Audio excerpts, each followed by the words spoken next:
everybody, it's Deborah, and I'm here to show you how to make homemade pecan pie butter. Yes, pecan pie butter is going to be so yummy.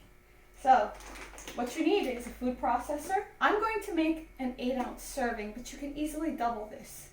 So you're going to need 8 ounces of unsalted, dry toasted pecans. You're going to put it in the food processor. So we're going to do that first. We're going to blend that, but let me tell you the other ingredients you're going to need. You're going to need 2 tablespoons of maple syrup. The dark grade B is more pungent, I believe, so I would try that one first. It's also known as grade A very dark. You're going to need half a teaspoon of vanilla extract. You're going to need a pinch of salt. And if it's a little bit too thick for you, you could always put a little bit of a nut oil. I like hazelnut oil because the flavor is delicious. It goes well with the pecans. So this is what we're going to do. First, you want to grind your nuts down to a butter. This will take about 2 to 3 minutes.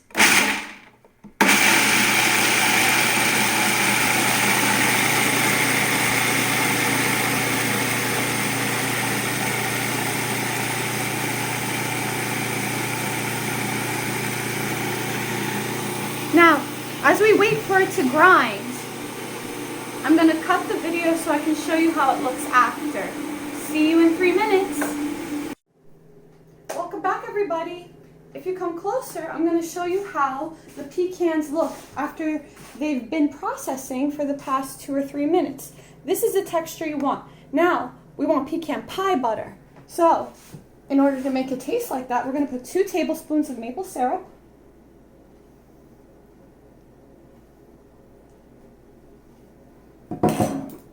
Pinch of salt, half a teaspoon of vanilla extract,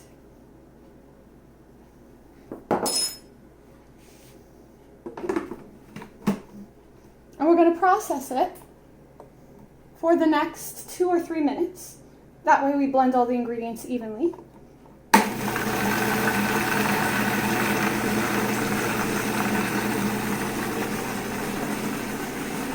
See you after it's finished. And we have pecan pie butter. If you come up close, you can see how it looks. Check out how smooth it is. If you look in the inside. I put in a little bit of hazelnut oil to make it a little bit more runny, but that's the way I like my nut butter. I like it more on the liquidy side, but if you like it on the thicker side, you could omit that ingredient. Let me show you how it looks when you put it in the jar. This is the second batch. So I made 2 8-ounce portions. This was the first one if you look at the jar right here. And now we're going to put in the second half. Check it out. Look how gorgeous that looks. Oh, look at that. It looks like I might need a bigger jar. But that's okay. I do have a bigger jar.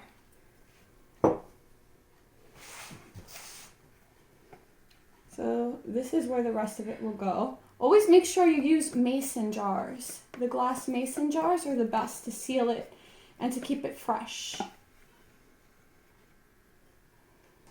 Now let's taste this.